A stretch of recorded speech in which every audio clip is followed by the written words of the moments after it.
na sana pinagmasdan ang iyong ganda,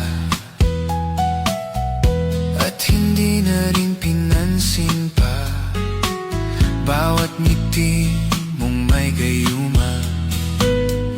Dahil sa akala ko hindi ako iibig sa'yo, ikaw pala ang aakit sa puso ko.